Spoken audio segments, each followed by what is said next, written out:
The air in the grand chamber of the Cathar Dominion was a tangible thing, heavy with the dust of ages and the unspoken anxieties of an empire that had not faced a true unknown in millennia. It clung to the obsidian walls, which rose to a height that dwarfed even the most imposing of the elders, and swirled around the monolithic pillars that seemed to hold up the very firmament of their world.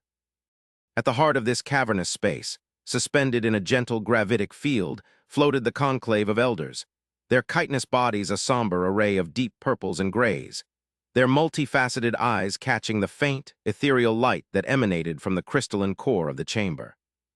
Silence, a rare and profound commodity in the Dominion, had reigned for a period that stretched uncomfortably long, each elder lost in the swirling data streams that projected directly into their consciousness, each wrestling with the implications of the impossible. A signal, not a transmission, not a communication, but a raw, elemental pulse of cosmic energy, structured with a complexity that defied their most advanced analytical engines. It had blossomed out of the void, from a sector of space they had long dismissed as fallow and uninteresting, a cosmic backwater inhabited by a smattering of primitive, short-lived species. And at the heart of that sector, a civilization that called itself humanity, a species of such recent emergence that their light cone was barely a whisper against the ancient roar of the galaxy. High Elder Thrax allowed the data to flow through him one final time, the intricate waveforms and impossible geometries of the signal, a source of both profound dread and a strange, exhilarating curiosity. He had seen empires rise and fall, had witnessed the slow, inexorable march of entropy reclaim stars and civilizations, but this was different. This was not the chaotic chatter of a young species discovering radio waves, nor the dying lament of a star collapsing under its own weight. This was a deliberate, intricate, and impossibly powerful declaration, a statement of existence that resonated with the very fabric of spacetime. And it was a statement the Cathar, for all their eons of wisdom and technological mastery, could not comprehend. He could feel the rising agitation of his fellow elders, their psychic emanations a dissonant chorus of fear, arrogance, and confusion. The silence was finally broken by the harsh, grating voice of Elder Vorlag, his carapace the color of a dying star, a permanent flush of aggressive crimson that betrayed his xenophobic and militaristic leanings.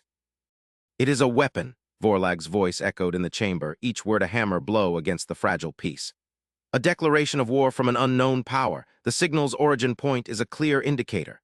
These humans, these bipedal primitives, have stumbled upon something they do not understand, a relic of a precursor race, and in their infantile ignorance they have activated it. They have painted a target on this entire sector, and by extension on us. We must act. We must cauterize the wound before the infection spreads. A fleet must be dispatched. The human homeworld, their colonies, every trace of their existence must be scoured from the galactic record. It is the only logical, the only safe course of action." Thrax closed his multifaceted eyes for a moment, the brutal simplicity of Vorlag's solution a testament to the fear that now gripped the Dominion.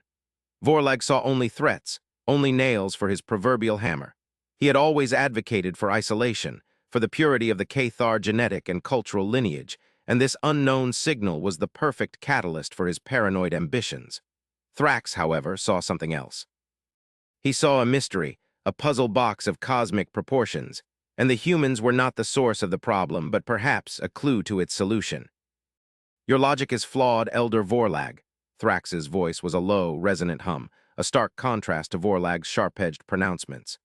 "You assume malice where there is only the unknown. You see a weapon, I see a key. The signal is not chaotic, it is not destructive in its nature. It is an invitation, a complex, layered invitation that speaks of a level of scientific and philosophical understanding that even we have not yet achieved. To dismiss the humans as primitives who have stumbled upon a forgotten toy is to underestimate the very nature of intelligence. Perhaps they did not create the signal, but they are at its epicenter. To annihilate them would be to burn a library because we cannot yet read the language of its books." A murmur of assent and dissent rippled through the conclave. Thrax's words had struck a chord with the more contemplative members, those who valued knowledge and understanding above the sterile security of isolation. But Vorlag's fear was a powerful and seductive force.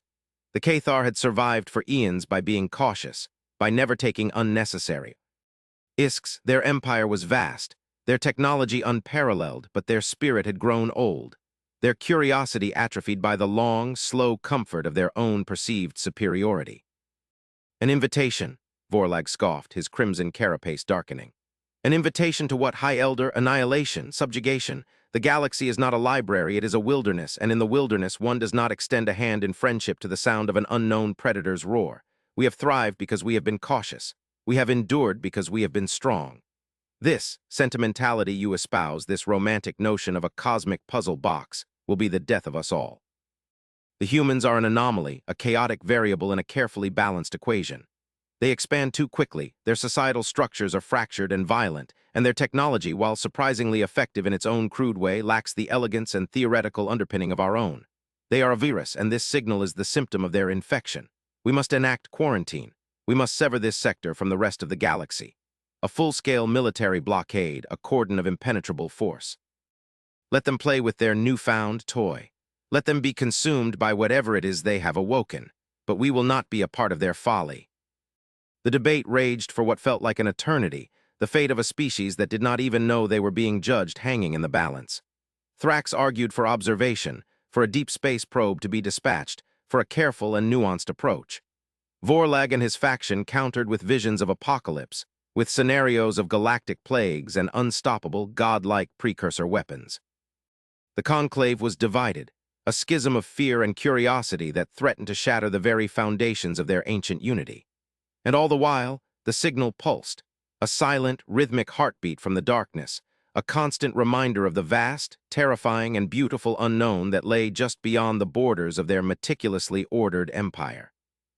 The decision, when it finally came, was a compromise, a testament to the Cathar's deeply ingrained aversion to decisive unilateral action. No fleet of annihilation would be dispatched, much to Vorlag's chagrin, but neither would there be a hand of friendship extended. A single, heavily stealthed observation vessel, the Silent Vigil, would be sent to the edge of the human-controlled system where the signal originated. Its mission was simple: to watch, to listen, and to not, under any circumstances, reveal its presence. Thrax was appointed to oversee the mission from the Grand Chamber, a concession to his more moderate stance. He accepted, knowing that this was not a victory, but a stay of execution. The fate of humanity, and perhaps the entire galaxy, now rested on what the Silent Vigil would discover in the echoing silence of deep space. And as the vessel slipped from its moorings and vanished into the star-strewn blackness, Thrax felt a tremor of unease, a premonition that they were not merely observing a phenomenon, but were being drawn into a drama of a scale they could not yet begin to comprehend. The signal was a question, and he feared that the answer, when it came, would change everything. The Silent Vigil hung in the void like a shard of obsidian, its hull absorbing all light and sensor probes, a perfect ghost in the machine of the cosmos. From its vantage point, nestled in the gravity well of a barren moon, it had an unparalleled view of the human system. The data streams that flowed back to the Grand Chamber were a deluge of the mundane and the perplexing. The humans were a paradox. Their technology was a chaotic jumble of competing designs, a seemingly random assortment of aesthetic philosophies and engineering principles. Some of their ships were sleek and elegant, others were brutalist blocks of metal and raw power. They communicated with a cacophony of languages and protocols, their digital networks a messy, vibrant, and utterly alien ecosystem of information. And yet, there was a method to their madness. Their expansion was not random, but followed a clear, albeit to the Cathar, incomprehensible logic. They were terraforming worlds with a speed and efficiency that bordered on the miraculous, their understanding of xenobiology and atmospheric engineering far exceeding the Cathar's initial, arrogant assessments. And then there was the signal. It pulsed from a point in deep space, a vast artificial construct that dwarfed any space station the Cathar had ever built. It was a latticework of crystalline structures and exotic matter, a thing of impossible beauty and terrifying power. The humans had not built it, that much was clear. They were clustered around it, a fleet of their disparate, mismatched vessels, their sensor beams playing across its surface like the curious hands of a child. They were studying it, analyzing it, and as Thrax watched the data unfold, he realized a growing sense of awe that they were beginning to understand it. They were sending their own signals to the artifact, not in a crude attempt to activate it, but in a delicate, intricate dance of mathematics and physics. They were conversing with it. It was during one of these conversations that the unthinkable happened. A human vessel, a long, slender ship that looked more like a scientific instrument than a warship, detached from the main fleet and began to move slowly, deliberately, towards the Silent Vigil's position. Alarms, silent and psychic, screamed through the grand chamber. Vorlag's crimson carapace flared, his voice a torrent of triumphant rage. They have detected us. The primitives have found our most advanced stealth vessel. This is the aggression I warned of. They are coming to attack. I demand the Vigil be authorized to defend itself. I demand the fleet be mobilized. This is the proof, the undeniable proof of their hostile intent. Thrax's mind was a maelstrom of conflicting emotions. He was terrified, yes, but also intrigued. The human ship was not moving with the speed and aggression of an attack vessel. It was broadcasting a message, a simple, elegant sequence of prime numbers, a universal declaration of intelligence. It was a greeting. He held up a hand, a gesture of command that silenced even Vorlag's furious tirade. "The Vigil will hold its position," Thrax commanded, his voice steady despite the frantic beating of his primary heart. "It will not power its weapons. It will not engage in any hostile action. It will listen." The human ship came to a stop a respectful distance from the silent Vigil's hiding place. And then it sent a new message. Not a mathematical sequence this time, but something far more profound. It was a detailed layer-by-layer analysis of the silent Vigil's stealth systems, a complete and utter deconstruction of the Cathar's most secret and advanced technology. It was not a threat. It was a demonstration. They were not just saying, "We see you." They were saying, "We understand you." And then came the message that would shatter the foundations of the Cathar Dominion.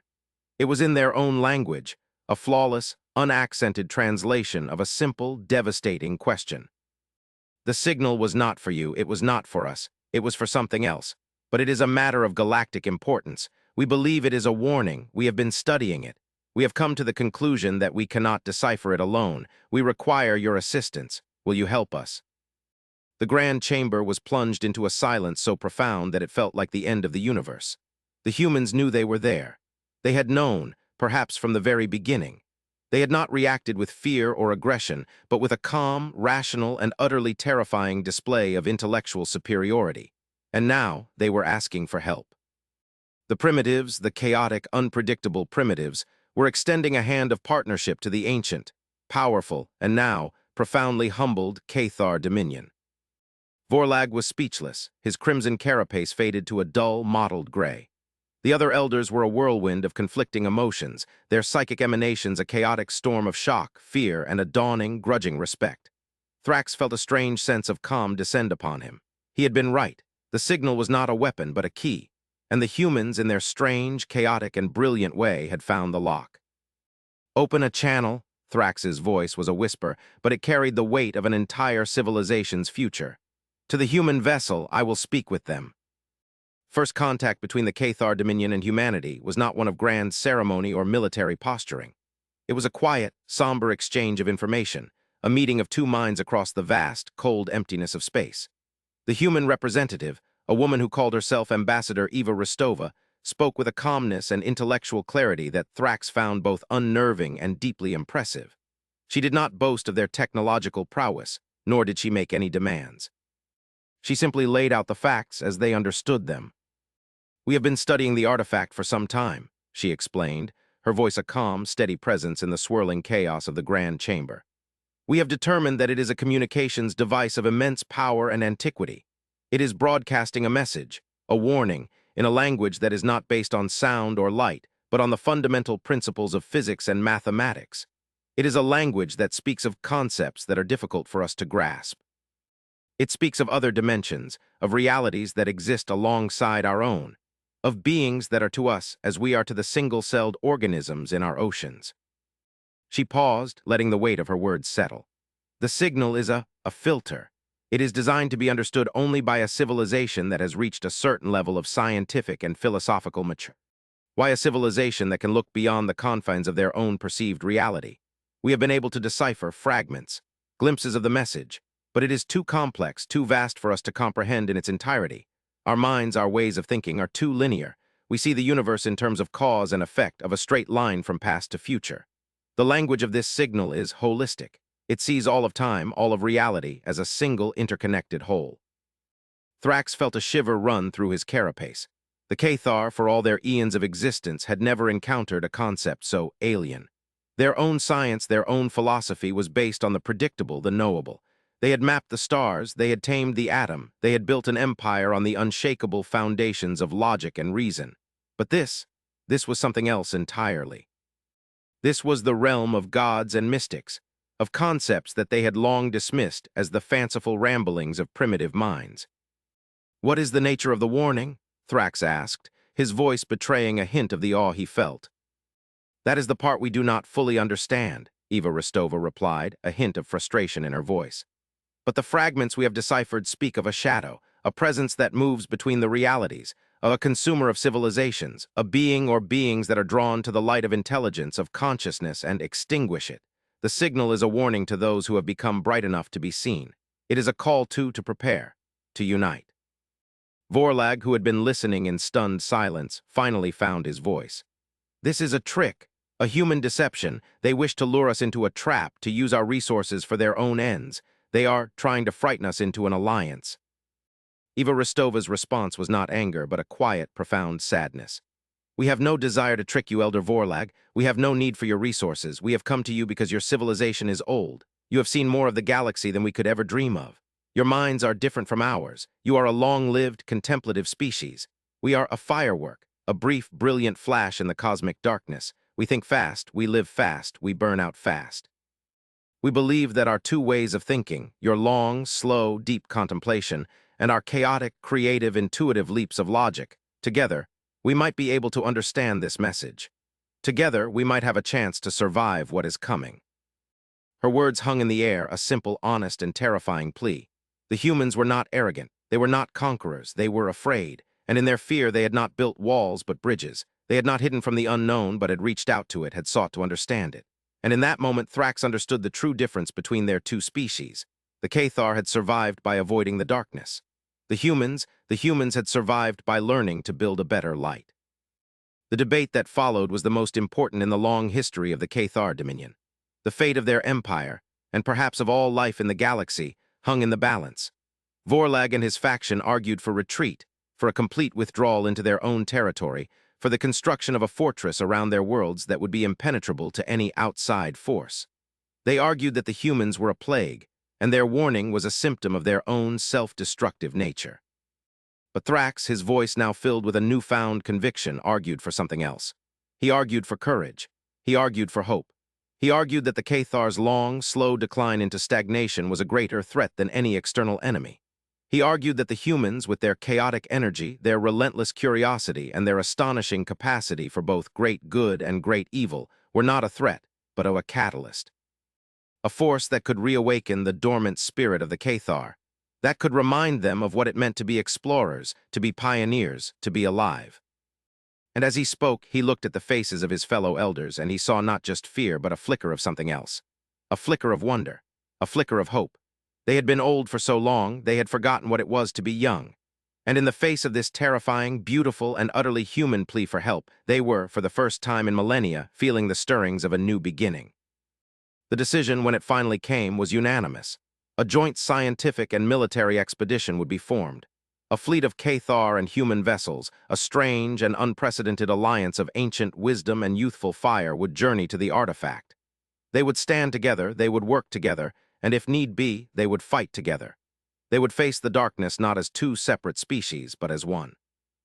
As the first Cathar vessels, their sleek, organic forms a stark contrast to the angular, industrial design of the human ships rendezvoused with the human fleet at the edge of the system. Thrax felt a sense of both profound trepidation and exhilarating hope. He was standing on the bridge of his flagship, the Ancient Heart, looking out at the swirling, chaotic, and beautiful dance of two civilizations coming together. He could see the human ships, their viewports blazing with light, and he knew that on those ships were beings who were so utterly different from him, and yet in this moment so profoundly the same. They were all children of the stars, all of them looking out into the darkness, all of them searching for answers. The joint fleet arrived at the artifact, a silent, awe-inspiring testament to a power and an intelligence that dwarfed them both. The Cathar's advanced sensors and the humans' intuitive analytical engines worked in tandem, their combined efforts creating a picture of the artifact that was far greater than the sum of its parts. They discovered that the artifact was not just a communications device, but a repository of knowledge, a library of civilizations that had faced the shadow and failed. It was a tombstone, a monument to the countless species that had been extinguished by the silent, unseen predator. And then they found it, A hidden chamber, a final message from the artifact's creators. It was not a message of despair, but of hope. It was a blueprint, a design for a weapon, not a weapon of destruction, but a weapon of creation. A device that could create a pocket universe, a sanctuary, a place where life could shelter from the storm, a place where they could survive the coming night. The construction of the device, which the humans, with their penchant for poetic naming, called the sanctuary, was the most ambitious undertaking in the history of either civilization. It required resources and technologies from both species, a seamless integration of Cathar precision engineering and human ingenuity. There were setbacks, there were disagreements, there were moments when the old fears and prejudices threatened to tear their fragile alliance apart. But every time, they found a way to overcome their differences, to find a common ground, to remember the shared threat that united them. And as the final components of the sanctuary were being put into place, a new signal arrived. It was not from the artifact, it was from everywhere. A psychic scream that echoed through the minds of every sentient being in the galaxy, a wave of pure, unadulterated terror. The shadow was coming. The first attack was not with ships or weapons, but with despair. A wave of psychic energy that washed over the fleet, a targeted assault on the very foundations of their hope. Vorlag, his mind already weakened by his fear and paranoia, was one of the first to fall. He turned his ship against the fleet, his voice a mad, gibbering echo of the shadow's whispers, screaming that all was lost, that their only hope was to surrender to the inevitable. But Thrax, his mind fortified by his newfound sense of purpose, stood firm. He reached out with his own psychic abilities, not to fight the shadow, but to comfort his people. He reminded them of their courage, of their unity, of the hope that had brought them together. He reminded them that they were not just fighting for their own survival, but for the survival of all life in the galaxy. And then the humans did something that no one, not even Thrax, could have predicted. They began to sing. A chorus of voices in 1,000 different languages, a song of hope and defiance that echoed through the communications channels of the fleet. It was a simple, beautiful, and utterly human act of irrational, illogical, and glorious rebellion. And it worked. The shadow's psychic assault faltered, its power weakened by this unexpected and incomprehensible display of unity and hope. The sanctuary was activated just as the first tendrils of the shadow's physical manifestation began to appear at the edge of the system. It was not a creature of flesh and blood, but a hole in reality. A patch of darkness that consumed all light, all matter, all hope. The fleet retreated into the pocket universe, the gateway closing behind them just as the shadow descended upon the artifact, consuming it in a final, silent, and absolute act of annihilation. They were safe, for now, but they were also trapped. The pocket universe was a sanctuary, but it was also a cage. They had survived, but they had not won. And as Thrax looked out at the strange, new stars of their artificial sky, he knew that their fight was far from over. And then a new signal, not from the outside, but from within, from the very heart of the sanctuary. It was a human signal, a simple, repeating message. We are not alone. On a previously uncharted planet within the sanctuary, a human exploration team had discovered a city. An ancient, abandoned city of impossible architecture and breathtaking beauty. And at the center of the city, a single, towering spire, a communications tower that was broadcasting a message. A message that was not a warning, but a welcome. A message from another group of survivors. Another civilization that had found a way to escape the shadow. And as Thrax listened to the translated message, a message of hope and solidarity from a species he had never even dreamed of, he finally understood the true meaning of the signal. It was not just a warning. It was a seed of a new beginning, a seed of a new united galaxy, a galaxy of survivors, a galaxy of hope. The war with the shadow was not over, but for the first time they were not alone. And as Thrax stood on the bridge of his ship, surrounded by his Cathar and human allies, he knew that they would face the coming darkness not as refugees, not as survivors, but as the first citizens of a new and better galactic dawn. The signal was not for humans, yet they answered without hesitation. And in doing so, they had not just saved themselves, they had saved everyone. They had shown an old, tired, and frightened galaxy what it meant to be truly and gloriously alive. And for that, Thrax and the entire Cathar Dominion would be forever in their debt.